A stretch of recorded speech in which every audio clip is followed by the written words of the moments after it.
Term है ये असी यूज करते हैं इलैक्ट्रिक सर्किट के नाल ऑफ पर्टिकुलर डिजाइन। ये जिहड़ा व्हीटस्टोन ब्रिज है ना, ये जिहड़ा इलैक्ट्रिक सर्किट है बेटा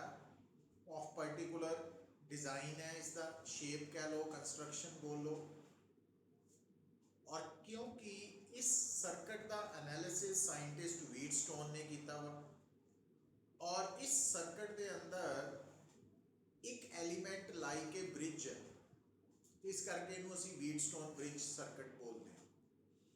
सब तो पहला तो तुहानू व्हीटस्टोन ब्रिज सर्किट के बारे जो है पहचान होनी चाहिए है कि ये देखने को कितना दा। तो व्हीटस्टोन ब्रिज सर्किट जो है ना,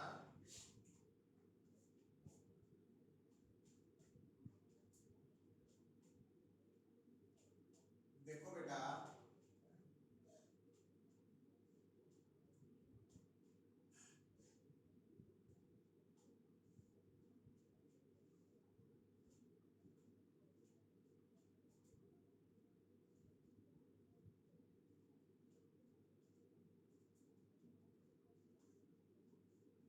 तो ये व्हीटस्टोन ब्रिज सर्किट है, और आ जो एलिमेंट है ये लाई के ब्रिज एलिमेंट है ना, क्योंकि ये ऑपोजिट जंक्शंस नु जोड़ रहा वा। जस्ट लाइक जिस तरह एक ब्रिज नदी के दो ऑपोजिट बैंक्स नु जोड़दा वा ना, आमने सामने जिहड़े नदी के दो किनारे है उन्हां नू जोड़न दे लई असीं ब्रिज यूज करते हैं ना, तो वो केस है इत्थे। हुण बेटा ये जिहड़ा तुहाडे सामने सर्किट बनाया मैं व्हीटस्टोन ब्रिज सर्किट, इस सर्किट दे विच जिन्ने भी एलिमेंट्स है वो सारे रजिस्टर्स हैं। तो इस सर्किट दे विच सारे एलिमेंट्स कैपेसिटर्स भी हो सकते तो पर होंगे आइडेंटिकल एलिमेंट्स। नाउ ये जिहड़ा सर्किट है जिसनों असी व्हीटस्टोन ब्रिज सर्किट बोलते हैं, हुण इस सर्किट का एनालिसिस किस तरह करना सी, उहदे लई देखो जदों असी कहने कि असी किसी भी सर्किट का एनालिसिस किस तरह करना, तो वह बेसिक परपज़ की होंदा, एक तो आप उस सर्किट की इक्विवेलेंट रेजिस्टेंस फाइंड आउट करनी है, दूसरा उस एलीमेंट के डिफरेंट पार्ट्स दे विच करंट्स डिस्ट्रीब्यूशन नू शो करना भी किहड़े पार्ट किहड़ी ब्रांच किहड़ा करंट एग्जिस्ट कर रहा। और तीसरी गल जो है बेटा वो की है कि जदों आप किसी भी सर्किट का एनालिसिस करते हैं तो इक्विवेलेंट रेजिस्टेंस टोटल रेजिस्टेंस निकालने के लिए सब तो पहली प्रायोरिटी तो साडी की होंदी है सीरीज पैरेलल कॉम्बिनेशंस के बारे, है ना। तो उत्थों असी सर्किट नू रिड्यूस करके टोटल रेजिस्टेंस निकाल के ते उस तो बाद टोटल करंट भी निकाल सकते हैं ते करंट डिस्ट्रीब्यूशन निकाल सकते हैं। पर जदों बेटा मेरे सामने व्हीटस्टोन ब्रिज सर्किट है तो उन्हों स्टडी करन दे लई सब तो पहला मैं पता की चेक करना, सब तो पहला मैं चेक करना कि वैदर इट इज बैलेंस्ड और नॉट, बैलेंस्ड है कि नहीं है। हुण व्हीटस्टोन ब्रिज बैलेंस्ड का मतलब की है, तो ये बारे भी आप हुण टर्म्स बारे समझ रखनी है। देखो जदों भी तुहाडा व्हीटस्टोन ब्रिज बैलेंस्ड होएगा, जदों भी तुहाडा व्हीटस्टोन ब्रिज बैलेंस्ड है तो उहदी पहली पहचान की है कि जिहड़ियां ऑपोजिट आर्म्स है ना, जिस तरह एक आ वाली आर्म है, आ एक दूसरी आर्म है, ये ऑपोजिट आर्म्स है, आमने सामने आ अदर ऑपोजिट आर्म्स है। तो ऑपोजिट आर्म्स दी रेजिस्टेंसेस दा प्रोडक्ट अगर अदर ऑपोजिट आर्म्स दी रेजिस्टेंसेस दे प्रोडक्ट के बराबर आ गया तो ये बैलेंस है, बैलेंस्ड व्हीटस्टोन ब्रिज। और अगर व्हीटस्टोन ब्रिज बैलेंस्ड है तो इसका मतलब जो ब्रिज रेजिस्टेंस है उस ब्रिज रेजिस्टेंस दे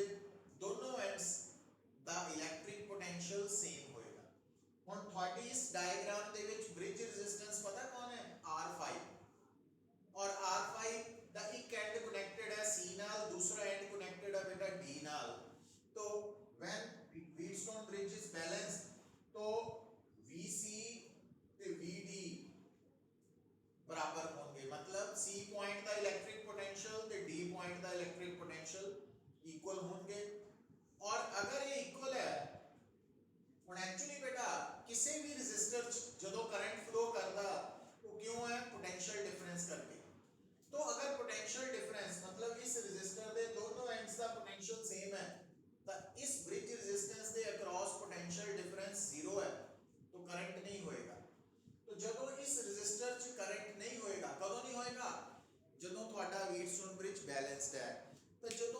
ब्रिज रेजिस्टेंस च करंट ही नहीं होएगा तो फिर ब्रिज रेजिस्टेंस कनेक्टेड है या उन्होंने डिसकनेक्ट करके रिमूव कर दईए, सर्किट की परफॉर्मेंस से कोई फर्क नहीं पेगा, है ना। इस गल नूं तुसीं इदां एनालिसिस कर सकते हैं कि अगर मान लो एक नदी के उपर पुल बनिया वा, पर उस पुल के उपरों कोई लंघ नहीं सकता, तो वो पुल बनिया रहे या उन्होंने तोड़ दिता जाए तो वो थोड़ी लाइफ पे कोई इफेक्ट नहीं करेगा, क्योंकि उन्होंने यूज ही नहीं कर रहे, जो अलाउड ही नहीं सी तो वो बनिया रह गया या उन्होंने उतार दिता गया, तोड़ दिता गया, है ना। तो वो फर्क थोड़ी पिया थानू। उसी तरह ये सर्किट है कि अगर व्हीटस्टोन ब्रिज बैलेंस्ड है तो व्हीटस्टोन ब्रिज बैलेंस्ड होने का मतलब की है कि जो ब्रिज रेजिस्टेंस है वो दोनों एंड्स दा पोटेंशियल सेम होने करके वो अक्रॉस पोटेंशियल डिफरेंस नहीं होएगा, तो ब्रिज रेजिस्टेंस का करंट जीरो होएगा, और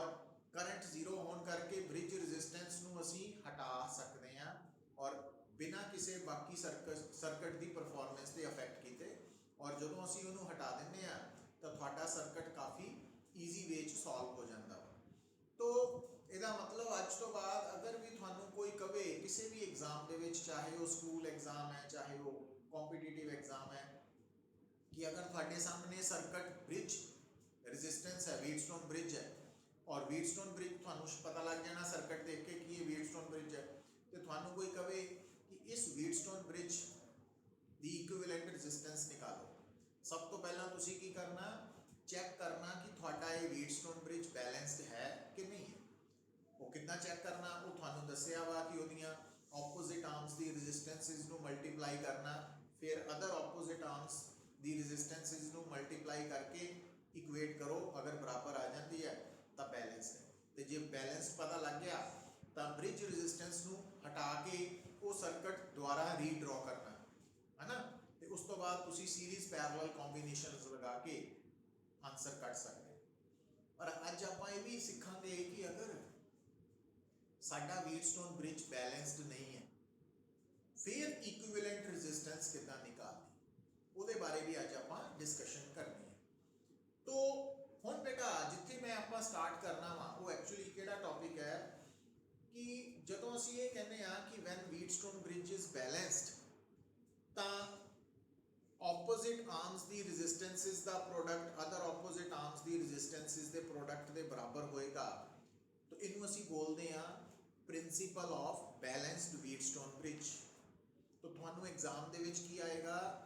कि draw Wheatstone bridge circuit and show that या derive the principle of balanced Wheatstone bridge. तो ये स्कूल पॉइंट ऑफ व्यू तो मोस्ट इंपॉर्टेंट आर्टिकल है। हुण इस सारे नू डिस्कस करने के लिए सब तो पहला असीं की करांगे बेटा, व्हीटस्टोन ब्रिज सर्किट ड्रॉ करांगे। हुण जिद्दां इत्थे तुहाडा व्हीटस्टोन ब्रिज सर्किट ड्रॉ कीता R1 R2 R3 R4 R5 नाल, तो रेजिस्टेंस दे नाल ही असीं ड्रॉ करना, बस होएगा कि बेटा कि मान लो आपां इन्हां दे नाम मींस इस रेजिस्टेंस की वैल्यू P है, इहदी वैल्यू Q है, इहदी वैल्यू R है, इहदी रेजिस्टेंस की वैल्यू S है रेजिस्टेंस ही, है ना। ये दिमाग च रख लेना, ये नहीं समझना कि PQRS की है। फिर बेटा जिस तरह आप लास्ट टॉपिक्स तो समझ रहे हैं कि थानू मैं दस रहा कोई भी जिहड़ा पुत इलैक्ट्रिक एप्लायंस है ना वो किहदे बराबर है, रजिस्टर के बराबर है, ठीक है। हर इलैक्ट्रिक एप्लायंस की रजिस्टेंस है। उसी तरह बेटा साडे कोल इलैक्ट्रिक डिवाइसिस है, इंस्ट्रूमेंट्स है, अपरेटस है, जिदा कि ammeter, volt meter, galvanometer, ammeter, volt meter, galvanometer, ये मैं जिहड़े नाम बोल रहा ये सारे की है इलैक्ट्रिक इंस्ट्रूमेंट्स है ना। हुण अगर थानू कोई कहे कि what is the function of ammeter, current measure करना, वोल्ट मीटर का की फंक्शन है, पोटेंशियल डिफरेंस कैलकुलेट करना, तो फिर गलवैनोमीटर का की फंक्शन है बेटा, एक्चुअली ਗਲਵੈਨੋਮੀਟਰ ਦੀ ਹੈਲਪ ਦੇ ਨਾਲ ਨਾ ਅਸੀਂ ਕਿਸੇ ਵੀ ਸਰਕਟ 'ਚ ਵੈਰੀ ਸਮਾਲ ਇਲੈਕਟ੍ਰਿਕ ਕਰੰਟਸ ਨੂੰ ਮੇਜਰ ਕਰ ਸਕਦੇ। ਬਟ ਅਸੀਂ ਪ੍ਰੈਫਰ ਕਿਹਨੂੰ ਕਰਦੇ ਆ, ਐਮੀਟਰ ਨੂੰ ਕਰੰਟ ਮੇਜਰ ਕਰਨ ਲਈ। ਬਟ ਗਲਵੈਨੋਮੀਟਰ ਨਾਲ ਵੀ ਕਰੰਟ ਮੇਜਰ ਕਰ ਸਕਦੇ ਆ, ਪਰ ਗਲਵੈਨੋਮੀਟਰ ਦੇ ਨਾਲ ਜਦੋਂ ਅਸੀਂ ਸਰਕਟ ਦਾ ਕਰੰਟ ਮੇਜਰ ਕਰਾਂਗੇ, ਇੱਕ ਤਾਂ ਉਹ ਕਰੰਟ ਵੈਰੀ ਸਮਾਲ ਹੋਣਾ ਚਾਹੀਦਾ, ਦੂਸਰਾ ਉਹ ਕਰੰਟ ਐਕਿਊਰੇਟ ਨਹੀਂ ਹੋਏਗਾ ਜਿੰਨਾ ਕਿ ਐਮੀਟਰ ਦੇ ਨਾਲ ਹੈ। तो इस करके ਅਸੀਂ ਗਲਵੈਨੋਮੀਟਰ ਨੂੰ ਕਿਸ ਪਰਪਸ ਲਈ ਯੂਜ਼ ਕਰਦੇ ਆ, ਕਰੰਟ ਨੂੰ ਮੇਜਰ ਕਰਨ ਦੀ ਬਜਾਏ ਕਰੰਟ ਨੂੰ ਡਿਟੈਕਟ, मतलब detect in the sense measure नहीं करना, सिर्फ ये पता लगाना कि इस ब्रांच ਦੇ ਵਿੱਚ ਕਰੰਟ ਹੈ ਕਿ ਨਹੀਂ ਹੈ। ਕਿਦਾਂ कि जिस ब्रांच 'ਚ ਅਸੀਂ ਕਰੰਟ ਦੀ ਪ੍ਰੈਜ਼ੈਂਸ ਨੂੰ ਡਿਟੈਕਟ ਕਰਨਾ, ਉਸ ब्रांच 'ਚ ਅਸੀਂ ਗਲਵੈਨੋਮੀਟਰ ਕਨੈਕਟ ਕਰ ਦਾਂਗੇ, ਔਰ ਉਹ ਗਲਵੈਨੋਮੀਟਰ ਜਿਹੜਾ ਵਾ, ਜੇ ਉਸ ब्रांच 'ਚ ਕਰੰਟ ਹੋਏਗਾ ਤਾਂ ਉਹ ਕਰੰਟ ਜਦੋਂ ਗਲਵੈਨੋਮੀਟਰ 'ਚ ਪਾਸ ਕਰੇਗਾ ਤਾਂ डिफ्लेक्शन शो करेगा ना गलवैनोमीटर ਤੁਹਾਡਾ। तो गलवैनोमीटर डिफ्लेक्शन शो करेगा, इट मीन्स इस ब्रांच करंट है। ਜਦੋਂ गलवैनोमीटर ਦੀ नीडल डिफ्लेक्शन नहीं करेगी शो, इट मीन्स करंट नहीं है। तो मेन ਅਸੀਂ ਜਿਹੜਾ गलवैनोमीटर डिवाइस है, इलैक्ट्रिक डिवाइस, ਉਹਨੂੰ किस पर्पस ਲਈ यूज करते हैं, just to detect the presence of electric current in any branch of circuit। और क्योंकि गलवैनोमीटर भी बेटा एक इलैक्ट्रिक डिवाइस है तो ਉਹਦੀ रेजिस्टेंस है। तो ਇੱਥੇ ਆਪਾਂ ਕੀ ਕਰ ਰਹੇ ਹਾਂ, तो ਇੱਥੇ ਅਸੀਂ ਆ ਜਿਹੜੀ ब्रिज रेजिस्टेंस है ਇਹਦੀ जगह ਤੇ ਅਸੀਂ गलवैनोमीटर कनेक्ट करता। मतलब C और D ये जो दो opposite junctions of Wheatstone bridge है ना, ਇੱਥੇ ਅਸੀਂ गलवैनोमीटर कनेक्ट करता, और ये गलवैनोमीटर ਦੀ अपनी रेजिस्टेंस कितनी है, तो ਉਹਦਾ सिंबल G है, रेजिस्टेंस ऑफ गलवैनोमीटर। ਹੁਣ बेटा ਅਸੀਂ ਕੀ ਕਰਨਾ, ਅਸੀਂ ਇਹ प्रूव करना कि ਜਦੋਂ ਇਹ व्हीटस्टोन ब्रिज बैलेंस्ड है तो P एंड R का प्रोडक्ट Q के S का प्रोडक्ट बराबर है। मतलब P into R is equal to Q into S when the Wheatstone bridge is balanced। ये रिजल्ट डिराइव करना ਸੀ +2 पॉइंट ऑफ व्यू ਤੋਂ। ਉਹਦੇ ਲਈ ਅਸੀਂ ਕੀ ਕਰਾਂਗੇ, क्योंकि व्हीटस्टोन ब्रिज ਦੇ ਵਿੱਚ बेटा चार जंक्शंस है, ਕਿਹੜੇ-ਕਿਹੜੇ, A B C D। दो ऑपोजिट जंक्शंस ਦੇ ਵਿੱਚ कौन कनेक्टेड है, ब्रिज, और बाकी बचे दो ऑपोजिट जंक्शंस से ਅਸੀਂ ਕੀ ਕਰਤਾ, एक बैटरी कनेक्ट करते। और इस बैटरी ने की करना, इस सर्किट ਨੂੰ करंट सप्लाई करना, कितना करंट I। और ये ਜਿਹੜਾ I करंट है, ये ਜਦੋਂ जंक्शन A ਤੇ ਪਹੁੰਚਿਆ तो A जंक्शन तो अगे दो पाथ है डिफरेंट, है ना, एक इधर वाला एक इधर वाला। तो आ वाला करंट बेटा अगर I1 है तो बाकी बचा current according to Kirchhoff first law इस तरफ ट्रैवल करेगा। अच्छा, और I1 करंट जो बेटा इतने जंक्शन पे पहुंचा C ते, अगेन दो पाथ्स है, तो इस तरफ IG और एक्चुअली C ਦੇ करंट पहुंच कितना रहा, I1। तो I1 चो एक करंट IG गलवैनोमीटर चो पास कर गया, दूसरा बाकी बचा current I1 minus IG Q चो पास करेगा। अच्छा, और आ ਜਿਹੜਾ करंट है किधर आ रहा, वो ਜਦੋਂ D ਤੇ ਪਹੁੰਚੇਗਾ ਇੱਥੇ, और इधरों करंट I माइनस I1 पहुंचा, ये दोनों मिलके इस तरफ जाएंगे, कितना करंट हो जाएगा, I minus I1 plus IG। तो ये मैं current distribution according to Kirchhoff first law कर रहा हूं। और आ वाला करंट जो B ते पहुंचेगा और आ वाला करंट जो B ते पहुंचेगा तो इधर करंट फिर I हो जाएगा, चेक कर सकते हो। तो ये current distribution according to Kirchhoff first law ਆਪਾਂ मार्क कीती है ना। तो ਇੱਥੇ तक ਤੁਹਾਨੂੰ समझ आई है गल गुरलीन? Yes, sir.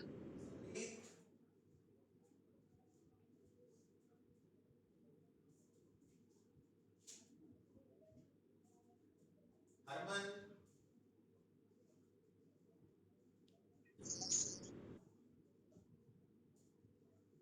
लक्ष्य, आर्यन 5,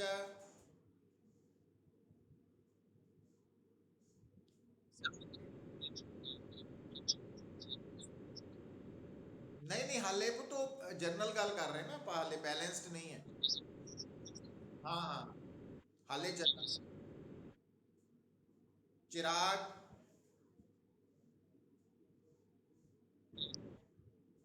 यथार्थ, यथार्थ। देखो, ठीक है बेटा। और देखो, और बेटा ध्यान दियो, P and R is equal to S and Q, है ना। ਜਦੋਂ ਵੀਟਸਟੋਨ ਬ੍ਰਿਜ ਕੀ ਹੈ,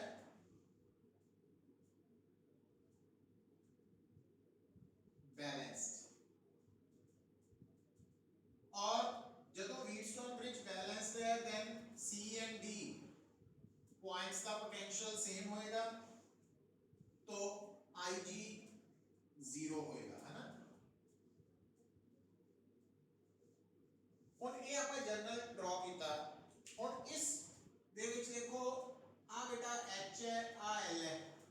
हायर टू लोअर पोटेंशियल है ना। आ H है, आ L है,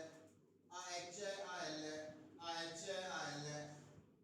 H एंड L। ਹੁਣ ਅਸੀਂ ਕੀ ਕਰਨਾ बेटा, सब तो पहला आ लूप सिलेक्ट करनी है वाली, तो applying Kirchhoff's second law to loop A C D A, A C D A। और इस लूप च जो आप A to C जा रहे हैं तो रजिस्टर P मिल रहा है ना, तो ਇਹਦਾ पोटेंशियल डिफरेंस एक तो नेगेटिव आएगा क्योंकि फॉल हो रहा है कितना, -PI1। Potential difference across resistor किहदे बराबर लेने हैं, resistance into current flowing through that resistor. और बेटा ਜਦੋਂ ਤੁਸੀਂ C ਤੋਂ D ट्रैवल कर रहे हैं तो रेजिस्टेंस G है, करंट IG है, और ये भी फॉल है।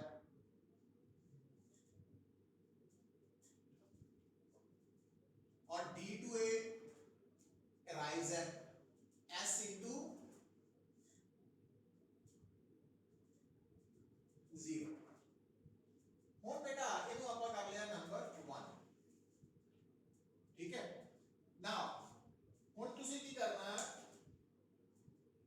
तो इस लूप को सिलेक्ट कर लो, C B D C, applying Kirchhoff's second law to loop C B D C। ਹੁਣ बेटा ਜਦੋਂ ਤੁਸੀਂ C to B शिफ्ट हो रहे हैं तो फॉल है Q into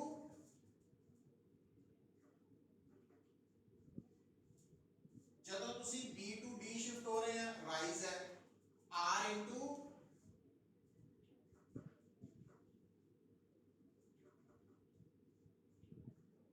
ਜਦੋਂ ਤੁਸੀਂ D to C शिफ्ट हो रहे हैं अगेन राइज है 0। नंबर 2, और क्योंकि आपका कंडीशन बैलेंस्ड की कटनी है, तो when Wheatstone bridge is balanced,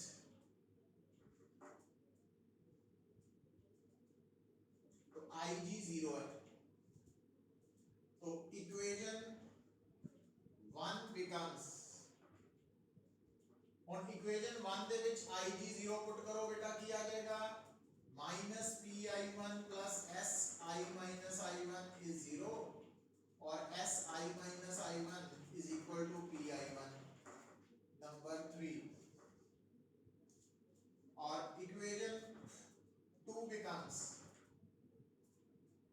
equation 2 ਦੇ ਵਿੱਚ IG 0 पुट करो ਇਹਦੇ ਵਿੱਚ, तो -Q I1 क्योंकि आ 0 है, plus R I minus I1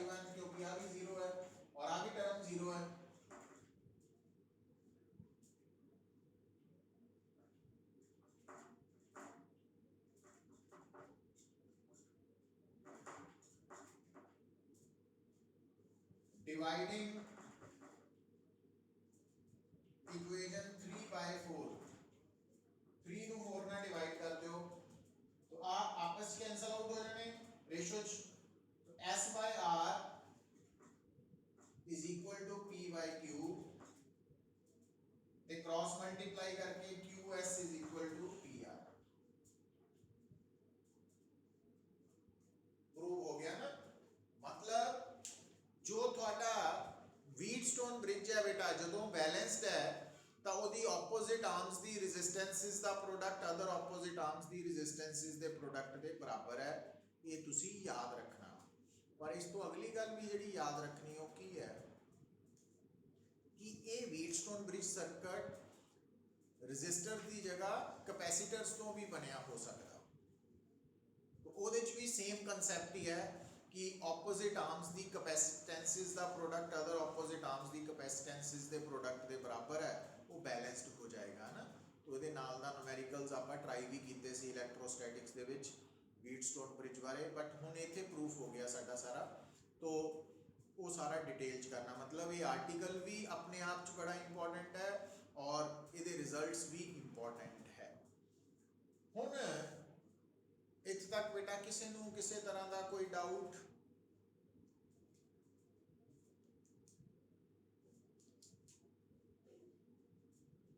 all is clear?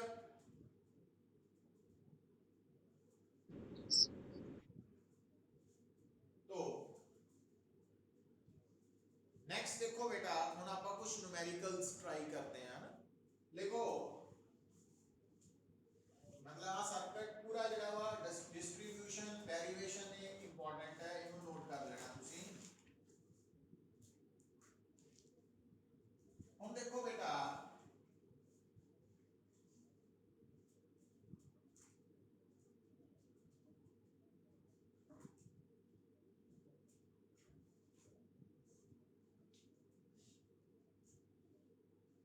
ਹੁਣ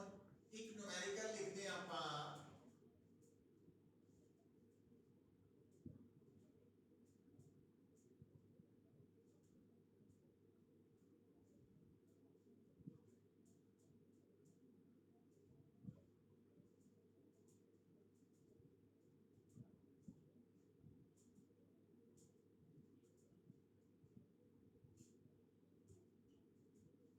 आ सर्कल ड्रॉ करो।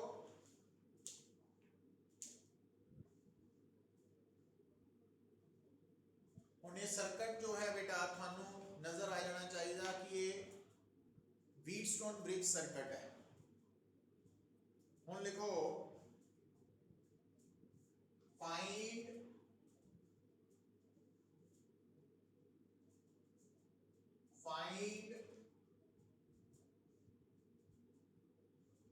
equivalent resistance between points A and B। तो दो पॉइंट्स है A एंड B ਉਹਨਾਂ ਚ इक्विवेलेंट रेजिस्टेंस निकालनी है। ਹੁਣ बेटा क्योंकि एक ਤਾਂ सर्किट व्हीटस्टोन है अगला स्टेप की नोट करना कि वेदर इट इज बैलेंस्ड और नॉट। तो क्या ये बैलेंस्ड है कि नहीं है कितना चेक करोगे बैलेंस्ड है कि नहीं है।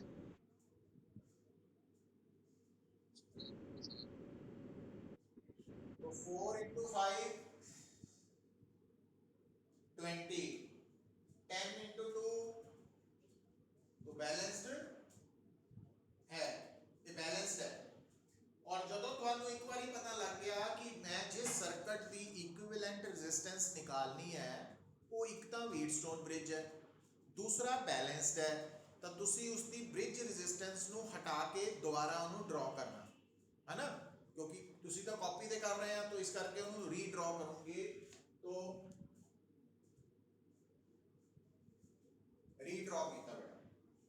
फिर उस तो बाद क्योंकि इक्विवेलेंट रेजिस्टेंस बेटा निकालनी है बिटवीन ए एंड बी तो ए तो बी ਜਦੋਂ ਤੁਸੀਂ ਜਾ ਰਹੇ हैं बेटा तो आ है पाथ नंबर 1 और A to B जानता है पाथ नंबर 2 और तुसी की देख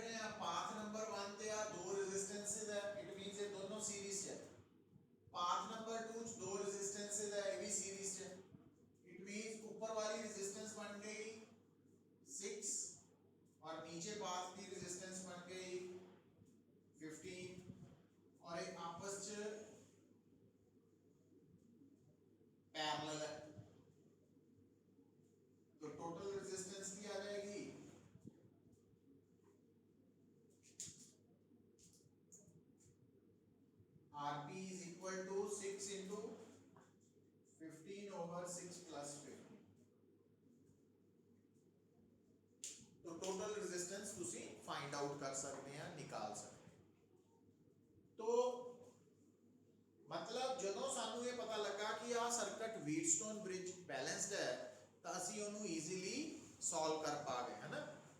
करना की है कि ਉਹਦੀ ब्रिज रेजिस्टेंस ਨੂੰ हटा के फिर सीरीज पैरेलल कॉम्बिनेशंस देख लेने अच्छा ਹੁਣ बेटा अगला क्वेश्चन देखो न्यूमेरिकल देखो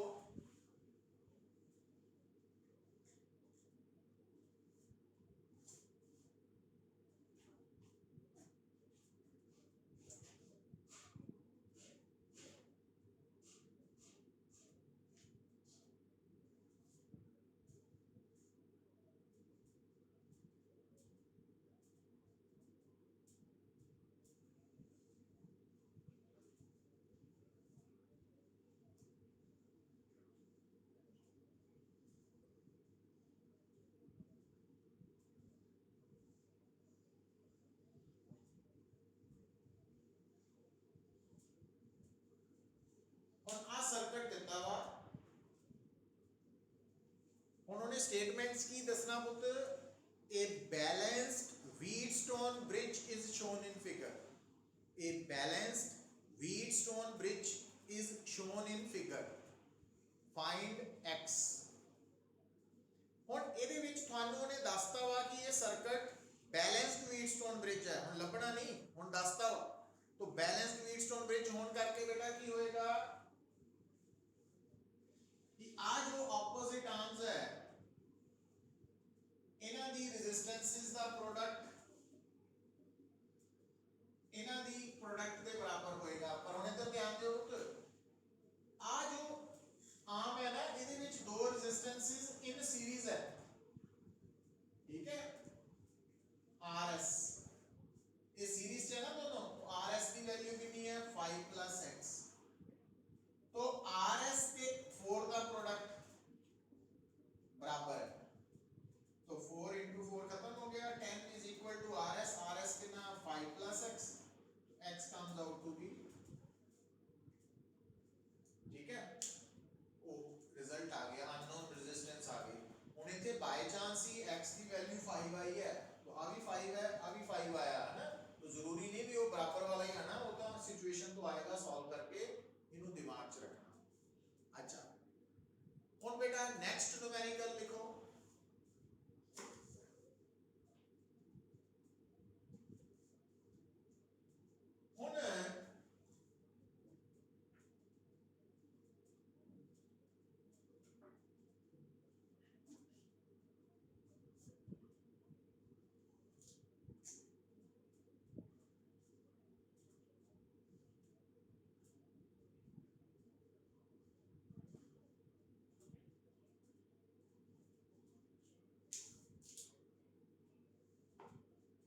हुन आ सर्किट डायग्राम थानू दित्ती है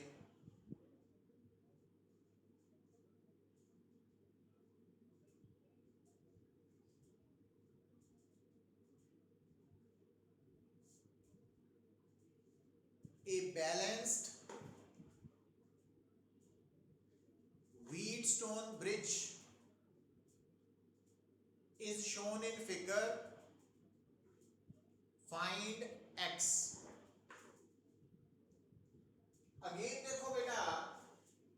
ध्यान दो और आ जड़ी आर्म है ना डीबी वाली आर्म ਇਹਦੇ ਵਿੱਚ ਜਿਹੜੀਆਂ ਦੋ ਰੈਜ਼ਿਸਟੈਂਸਸ ਹੈ ਇਹ ਪੈਰਲਲ ਚ ਕਨੈਕਟਡ ਹੈ तो मान लो इन्हां दी वैल्यू rp है और rp दी वैल्यू कितनी है 5x over 5 plus x r1 into r2 over r1 plus r2 और क्योंकि ये बैलेंस्ड है तो 4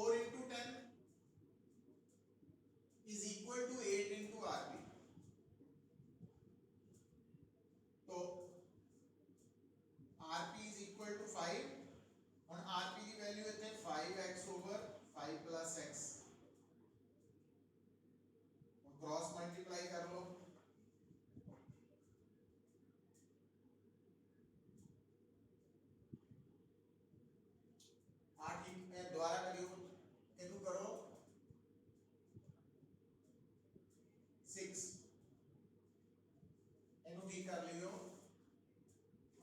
6 कहता सॉरी 10 करियो इनू 10 कर लो बेटा करेक्ट कर लो तो